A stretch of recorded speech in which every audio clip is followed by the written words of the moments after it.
Hello everyone, आज हम करने जा रहे हैं order number 9 of CPC. Order number 9 of CPC में बात की जा रही है appearance of parties and consequence of non appearance. ठीक है, तो हम सबसे पहले इसमें ये डिस्कस करेंगे कि ऑर्डर नंबर 9 को याद कैसे रखना है, फिर इसके बाद हम इसके ट्रिक्स करेंगे, और तीसरी चीज जो हम इसके बारे में करेंगे इसका पर्पस जानेंगे, और चौथी चीज हम इसके बेरेट के प्रोविजंस को करेंगे। तो ऑर्डर नंबर 9 में हमने देख लिया किसके बारे में बात हो रही है। अब हम याद करेंगे कि ऑर्डर नंबर 9 कैसे आता है। देखो, मैं आपको पहले ही बता दूं कि ऑर्डर नंबर 9 जो है और 15, 9 से लेकर के 15 तक फर्स्ट हेयरिंग के बारे में बात की जा रही है। ठीक है, तो इतना तो आप याद रख ही सकते हो कि फर्स्ट हेयरिंग के बारे में बात की जा रही है। बाकी अगर आपको ये समझ में नहीं आ रहा है तो आप बाकी वीडियोस देख लो। एक वीडियो मैंने निकाली होगी जिसमें मैंने बताया होगा कि हर ऑर्डर को कैसे कैसे किस सेगमेंट में रख के याद करना है। ठीक है, तो उसमें आता है ऑर्डर नंबर 9। तो ऑर्डर नंबर 9 सबसे पहले बात करता है अपीयरेंस ऑफ पार्टीज। दूसरी चीज इसमें जो याद करने वाली है वो ये है कि ये किस ऑर्डर के बाद आता है। तो देखो, written statement, set off account to claim वगैरह आता है ऑर्डर नंबर 8 में। उसके बाद ही आएगा ना ऑर्डर नंबर 9, क्योंकि वो उसमें बात की जा रही है अपीयरेंस ऑफ पार्टीज। जब रिटन स्टेटमेंट आ गई, अब दोनों पार्टीज जो है वो सामने आ जाओ, तो इसमें क्या है, अपीयरेंस ऑफ पार्टीज। ठीक है, order number 9 appearance of parties के बाद एग्जामिनेशन होता है, वो ऑर्डर नंबर 10 में है। उसकी वीडियो भी आप एक बार देख लीजिएगा। नेक्स्ट इसके बाद हमें करने हैं इसके बेरेट के प्रोविजंस, और उससे पहले हमें करनी होंगी इसकी ट्रिक्स। तो इसकी ट्रिक्स जो है मैंने बहुत सिंपली बना दी हैं। देखो, सबसे पहले आता है रूल 1। रूल 1 में बहुत ही जनरल बात की गई है कि पार्टीज जो है वो अपीयर करेंगी on the day fixed in summons for defendant to appear in answer. ठीक है, समन्स में क्या आएगा, डिफेंडेंट के लिए जो समन्स गए हैं कि इस दिन डिफेंडेंट आएगा, उस दिन पार्टीज आ जाएंगी, है ना, दोनों पार्टीज आ जाएंगी। फिर इसके बाद इसमें बात की जा रही है ऑर्डर नंबर 2 के बारे में, सॉरी रूल नंबर 2 के बारे में। रूल नंबर 2, रूल नंबर 3 और रूल नंबर 5 जो है वो कनेक्टेड है। रूल नंबर 4 जो है वो मैंने इन्वर्टेड ट्राइंगल के अंदर रखा है, उसका एक रीजन है। रूल नंबर 2, 3 और 4 जो है वो डिसमिसल के बारे में बात करते हैं, और रूल नंबर 4 एक अलग बात करता है, वो फ्रेश सूट के बारे में बात करता है। ठीक है, इस डिसमिसल के कारण जो फ्रेश सूट आता है उसके बारे में बात करता है।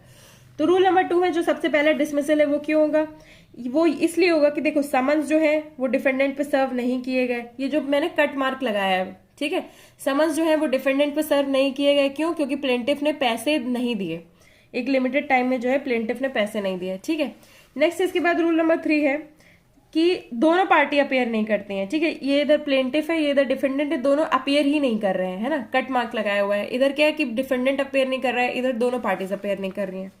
और रूल नंबर 5 में बात होती है dismissal of suit way plaintiff. ठीक है, प्लेंटिफ जो है समन्स रिटर्न हो गए, इधर देखो समन्स रिटर्न हो गए हैं, पर प्लेंटिफ जो है वो 7 दिन में फ्रेश समन्स नहीं इशू करता है, तो क्या हो जाएगा, डिसमिस हो जाएगा, 7 दिन फ्रेश समन्स। ठीक है, फिर इसके बाद रूल 4 जो कि हमने बीच में किया था, इसमें क्या, प्लेंटिफ में ब्रिंग फ्रेश सूट और कोर्ट में रिस्टोर फ्रेश सूट। इसमें रूल 2 और रूल 3 में अगर डिसमिसल हो जाता है तो फिर इसमें क्या होगा, प्लेंटिफ क्या करेगा, फ्रेश सूट लाएगा। रूल 5 क्यों नहीं हो रहा है, अरे तुम जब समन्स ही नहीं भेज पा रहे हो 7 दिन में, तो फ्रेश सूट क्या ही लाओगे, है ना। तो इसमें क्या है, प्लेंटिफ फ्रेश सूट लाएगा अगर 2 और 3 में डिसमिस हो जाता है, या फिर कोर्ट जो है वो खुद ही रिस्टोर करेगा। ठीक है, इसमें इस बारे में बात हो रही है। नेक्स्ट इसके बाद आ जाता है 6, 7, 8, 9, 10 और 11 वाला पोर्शन। ये हमने एक साथ किया, उसका एक रीजन है। तो सबसे पहले हम डिस्कस करेंगे रूल नंबर 6। ठीक है, रूल नंबर 6 पे बात होती है procedure when only plaintiff appears. इधर क्या है, सिर्फ ब्लू बनाया हुआ है, तो ओनली प्लेंटिफ अपेयर्स, इधर डिफेंडेंट नहीं अपेयर करता है, तो इसका प्रोसीजर है। रूल नंबर 7 में प्रोसीजर है, देखो इधर क्या है, डिफेंडेंट जो है वो बोलता है आई एम कमिंग, ठीक है, मैं आ रहा हूँ, रुको। तो इसमें क्या है, procedure where defendant appears on day of adjourned hearing and assigns good cause for previous non appearance. ठीक है, डिफेंडेंट आता है एक एडजर्न हेयरिंग, जहां पे जो हेयरिंग है वो एडजर्न है, पर उस दिन वो आ जाता है। फॉर एग्जांपल आपका पीटीए है, आपके पेरेंट्स नहीं जा पा रहे हैं, तो टीचर फिर आपके पेरेंट्स जो है वो किसी और दिन चले जाते हैं और बताते हैं कि मैं उस दिन इस रीजन से नहीं आ पाया। ठीक है, गुड कॉज, तो वो उसी चीज से रिलेटेड है। नेक्स्ट इसके बाद आता है रूल 8। रूल 8 में बात हो रही है डिफेंडेंट ओनली अपेयर्स। इधर क्या है, प्लेंटिफ में क्रॉस लगा हुआ है और इधर डिफेंडेंट आया हुआ है। ठीक है, सिर्फ डिफेंडेंट अपेयर करता है। नेक्स्ट इसके बाद रूल 9 में बात हो रही है डिग्री अगेंस्ट प्लेंटिफ। अब अगर सिर्फ डिफेंडेंट आता है तो डिग्री किसके अगेंस्ट आ जाएगी, प्लेंटिफ के अगेंस्ट आ जाएगी। ठीक है, by default bars fresh suit. ठीक है, तो इसमें डिग्री अगेंस्ट डिग्री है, किसके अगेंस्ट, प्लेंटिफ के अगेंस्ट, तो वो क्या करेगी, बार करेगी फ्रेश सूट। ठीक है, नेक्स्ट इसके बाद आ जाता है रूल 10। रूल 10 इधर ही है, हालांकि ये इधर से भी कनेक्टेड है 11 से भी, और रूल इधर से भी कनेक्टेड है, इसलिए इस कोने पे है ये रूल। इसमें बात की गई है procedure in case of non attendance of one और मोर ऑफ सेवरल प्लेंटिफ्स। इसमें क्या है, सेवरल प्लेंटिफ्स है, सिर्फ एक आया है बाकी नहीं आया, तो उससे रिलेटेड प्रोसीजर।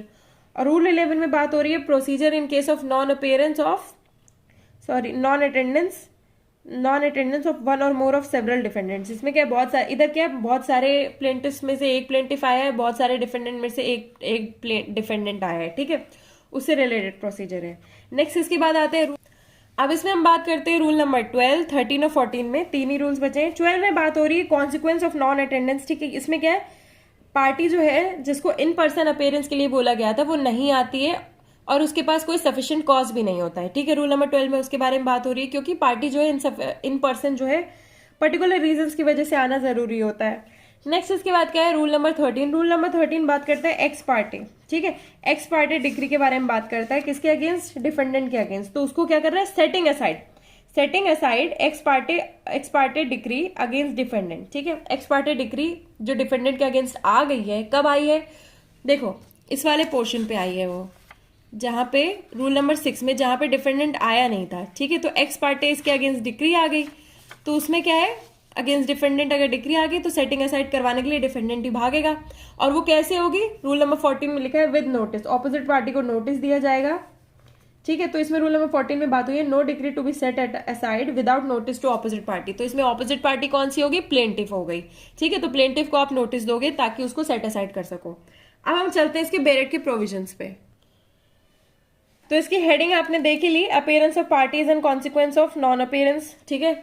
तो इसमें सबसे पहले क्या आएगा, पार्टीज अपियर होंगी। कब अपियर होंगी, देखो parties to appear on day fixed, कहाँ पे डे फिक्स्ड होगा, समन्स में होगा डिफेंडेंट के लिए। देखो डिफेंडेंट को जो समन्स भेजाएंगे उसमें जो डे फिक्स्ड होगा उसमें दोनों पार्टीज जो है वो आएंगी, ठीक है।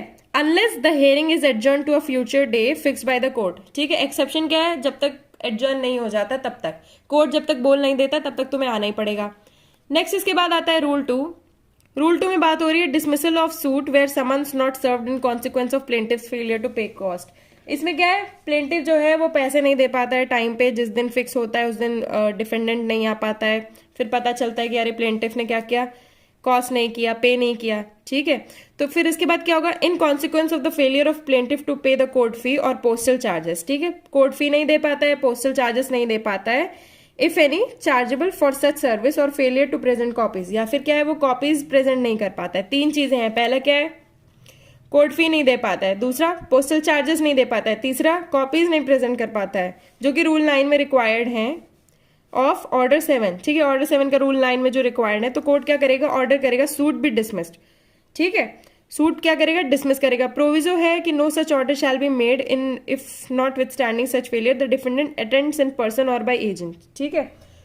अगर डिफेंडेंट जो है वो अपेयर कर जाता है इन पर्सन और इज एजेंट, जहां पे उसको अलाउ किया गया था अपेयर करने से, तो क्या होगा, no such order shall be made, ऐसा कोई भी डिसमिसल का ऑर्डर नहीं किया जाएगा। नेक्स्ट इसके बाद आ जाता है रूल नंबर 3।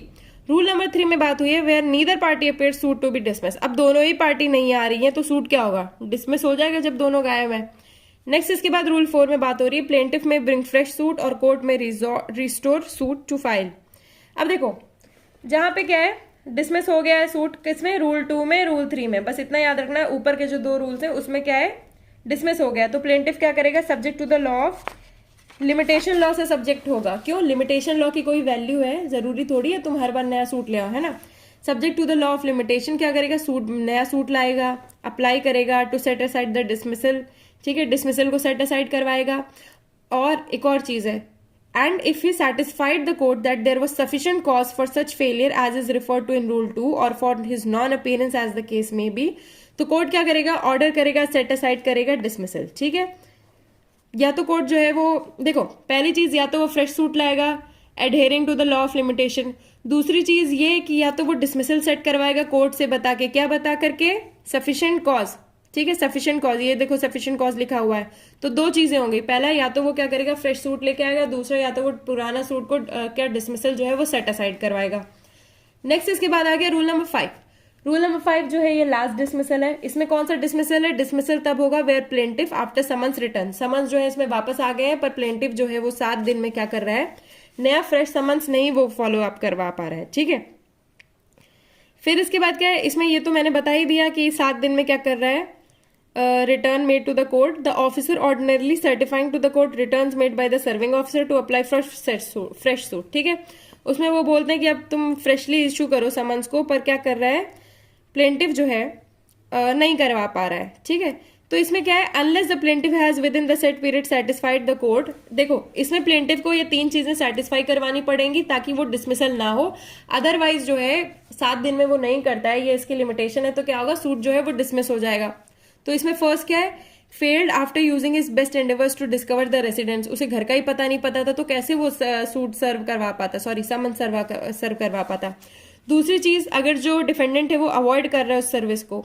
तीसरी चीज, that there is any other sufficient cause, ठीक है, कोई और सफिशिएंट रीजन होगा। तो पहला क्या है, घर नहीं पता, वो ले नहीं रहा है। तीसरी चीज, पता, वो बहुत सारे और रीजन हो सकते हैं।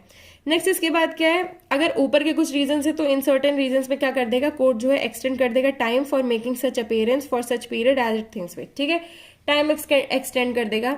फिर इसके बाद in such case the plaintiff में subject to the law of limitation bring a fresh suit, अगर लॉ ऑफ लिमिटेशन के अकॉर्डिंग वो फ्रेश सूट भी ला सकता है ना। नेक्स्ट इसके बाद है procedure when only plaintiff appears. अब ये नेक्स्ट पोर्शन स्टार्ट हो जाता है 6, 7, 8, 9, 10, 11 वाला। इसमें क्या है, प्लेंटिफ जो है अपेयर करता है, सिर्फ प्लेंटिफ अपेयर करता है। तो इसमें क्या होगा, प्लेंटिफ अगर सिर्फ अपेयर करता है और डिफेंडेंट नहीं अपेयर करता है जो इसको बुलाया गया था, तो इसमें क्या होगा, सबसे 3 चीजें देखी जाएंगी। पहली चीज ये कि समन्स जो है ड्यूली सर्व किए थे तुमने, इसलिए वो नहीं आया होगा, तुमने सर्व नहीं किए होंगे। तो इसमें क्या है, वो बोलता है हाँ समन्स जो है ड्यूली सर्व किए गए थे, ठीक है। तो कोर्ट क्या करेगा, ऑर्डर कर देगा एक्स पार्टे, समन्स ड्यूली सर्व तो एक्स पार्टे कोर्ट ऑर्डर कर देगा। नेक्स्ट इसके बाद क्या है, बी में वन समन्स नॉट ड्यूली सर्व। अब अगर समन्स ड्यूली सर्व नहीं किया गया है तो फिर से समन्स भेजो, डायरेक्ट कर देगा कि फिर से समन्स टू बी इशूड कर दिया जाए डिफेंडेंट को। नेक्स्ट इसमें चीज है when summons served but not in due time. अब तुमने समन्स तो सर्व कर दिए पर ड्यू टाइम में नहीं किए, सफिशिएंट टाइम उसको नहीं मिला ताकि वो आ सके, आंसर कर सके जिस दिन फिक्स था। तो कोर्ट क्या कर देगा, पोस्टपोन कर देगा हियरिंग को टू अ फ्यूचर डे और डायरेक्ट कर देगा notice of such day to be given to the defendant, ठीक है। फ्यूचर डे बताएगा और फिर बोलेगा कि भैया इस दिन की नोटिस तो दे दो तुम उसे ताकि अब तो आ जाए। फिर इसके बाद इसमें जो सब रूल 2 है उसमें बात हो रही है where it is owing to the plaintiff's default, plaintiff के डिफॉल्ट के बारे में बात हो रही है, ठीक है। तो हम लोग जो रूल 6 में बात किए हैं, ए और बी में क्या है, प्लेंटिव के, ए में प्लेंटिव के डिफॉल्ट नहीं है, बी और सी में काइंड ऑफ प्लेंटिव के डिफॉल्ट है। तो इसमें क्या होगा, summons were not duly served or was not served in sufficient time, court क्या करेगा, shall order plaintiff to pay cost, ठीक है। यानी कि बी और सी में कॉस्ट पे करेगा पोस्टपोनमेंट की वजह से जो हुआ है। नेक्स्ट इसके बाद इसमें रूल 7 बात हो रही है। रूल 7 में बात हो रही है procedure where defendant appears on day of adjourned hearing, यानी कि मैंने आपको बताया था ना कि आपके क्लास स्कूल में पेरेंट्स टीचर मीटिंग हो रही है, पीटीएम हो रही है और उसमें आपके पेरेंट्स नहीं आ पाते पर बाद में आ जाते हैं जिस दिन पीटीएम नहीं थी। तो उसमें क्या हो रहा है, कोर्ट ने क्या किया, एडजर्न कर दी hearing of the suit, ex parte adjourn कर दी है और डिफेंडेंट क्या है, एट और बिफोर सच हियरिंग, या तो एट और बिफोर सच हियरिंग क्या है, appears and assigns good cause, ठीक है। वो बता देता है कि मैं इस दिन इस रीजन से नहीं आ पाया था, ठीक है, वो बता देता है कि उसकी जो प्रीवियस नॉन अपीयरेंस थी वो किसी रीजन से थी और आंसर कर देता है suit as if he had appeared on the day fixed for his appearance, ठीक है। तो उसके आंसर को इस तरह से ले लिया जाएगा जैसे जिस दिन तुम्हें बुलाया था उसी दिन तुम आए थे। नेक्स्ट इसके बाद रूल 8 में बात हो रही है procedure where defendant only appears, ठीक है, वो प्रोसीजर जिसमें सिर्फ डिफेंडेंट आया था यानी कि प्लेंटिफ नहीं आया था। तो इसमें देखो जहां पे सिर्फ डिफेंडेंट आया था प्लेंटिफ नहीं आया था, ठीक है, तो क्या होगा, सूट जो होगा डिसमिस हो जाएगा unless the defendant admits the claims, ठीक है। सूट जनरली क्या हो जाएगा, डिसमिस हो जाएगा क्योंकि डिसमिसल से क्या है, डिफेंडेंट का भला है जो कि आया है, अनलेस डिफेंडेंट जो है बोल देता है कि हाँ मैंने ये ऐसा किया है, ये गलती है, एडमिट कर देता है क्लेम को। नेक्स्ट इसके बाद रूल 9 में बात हो रही है decree against plaintiff by default bars fresh suit, ठीक है। रूल 8 में क्या आ गई, डिक्री अगेंस्ट प्लेंटिफ आ गई। रूल 9 में क्या आ गया, डिक्री अगेंस्ट प्लेंटिफ जो है वो बार करेगी फ्रेश सूट को। तो इसमें पढ़ते हैं, देखो जहां पे सूट जो है होली या फिर पार्शली डिसमिस हो गया रूल 8 में, हमने रूल 8 में बात की, ठीक है। तो प्लेंटिफ क्या करेगा, preclude from bringing a fresh suit in respect of the same cause of action, ठीक है। सेम कॉज ऑफ एक्शन है तो तुम फ्रेश सूट नहीं ला सकते हो, पर अगर वो अप्लाई करता है सेट असाइड करने के लिए डिसमिसल को और सेटिस्फाई करता है कि देयर वाज सफिशिएंट कॉज, ठीक है, तो क्या करेगा, सेट असाइड करेगा डिसमिसल को। दूसरी चीज वो सफिशिएंट कॉज भी बताएगा for his non appearance when the suit was called on for hearing. तो कोर्ट क्या करेगा, shall make an order setting aside the dismissal upon such term as to cost or otherwise as it things fit and shall appoint a day for proceeding with the suit, ठीक है। तो पहली चीज क्या है कि देखो तुम्हारे पास सेम कॉज ऑफ एक्शन है, सेम रीजंस है, तो तुम नहीं ला सकते हो सूट। दूसरी चीज अगर तुम डिसमिसल सेट असाइड करवाते हो सफिशिएंट कॉज में तो ठीक है, वो डिसमिसल हो सकता है। फिर इसके बाद क्या है, no order unless notice, notice दी जाएगी इसमें कोई भी ऑर्डर की, ठीक है। तो इसमें क्या है, सेटिंग असाइड डिसमिसल सेट, इसमें सेटिंग असाइड किसके फेवर में, सेटिंग असाइड रूल नंबर 9 जो है वो किसके फेवर में, प्लेंटिफ के फेवर में, ठीक है। यानी कि आप इसमें लिख दो रूल नंबर 9 जो है प्लेंटिफ के फेवर में है, ठीक है। और रूल नंबर 13 हमने जो किया था, एक्स पार्टे जो डिक्री आई है डिफेंडेंट के अगेंस्ट, ये किसके फेवर में, डिफेंडेंट के फेवर में है, ठीक है। तो हमें पता चल गया रूल नंबर 9 जो है वो प्लेंटिफ के फेवर में है, रूल नंबर 13 जो है वो डिफेंडेंट के फेवर में है। नेक्स्ट इसके बाद आ जाते हैं रूल नंबर 10। रूल नंबर 10 में बात हो रही है procedure in case of non attendance of one और मोर ऑफ सेवरल प्लेंटिव्स, ठीक है। एक या एक से ज्यादा प्लेंटिव जो हैं उनमें से मतलब एक प्लेंटिव तो आता ही है बट बाकी प्लेंटिव नहीं आते हैं, या उनसे मतलब कुछ सर्टेन अमाउंट ऑफ प्लेंटिव नहीं आते हैं। तो at the instance of plaintiff और प्लेंटिव अपेयरिंग, जो प्लेंटिफ आए हैं उनके इंस्टेंस में क्या होगा, सूट प्रोसीड कर जाएगा। नेक्स्ट इसके बाद है procedure in case of non attendance of one और मोर ऑफ सेवरल डिफेंडेंट्स। अब एक डिफेंडेंट तो आया ही है, बाकियों का आए नहीं आए वो अलग बात है, ठीक है। तो इसमें क्या है कि जितने आए हैं, ठीक है, जितने आए हैं तो क्या होगा, suit shall proceed and the court shall at the time of pronouncing judgment make such order as it thinks fit with respect to defendants who do not appear, ठीक है। तो इसमें क्या है, जो आए हैं उनका तो तुम्हें देखना ही है, जो नहीं आए हैं उनके अगेंस्ट कोई ऑर्डर लेना पड़ेगा, ठीक है। इसमें ये चीज है। नेक्स्ट इसके बाद रूल 12 में बात होती है consequence of non attendance without sufficient cause shown of party order to appear in person, ठीक है। तो देखो पर्सनल अपीयरेंस जो है कभी कभी जरूरत पड़ जाती है कोर्ट को। हम रूल 10 में भी पढ़ेंगे कि पर्सनल अपीयरेंस जो है वो चाहिए एग्जामिनेशन के पर्पज से, जो है पर्सनल अपीयरेंस चाहिए, ठीक है।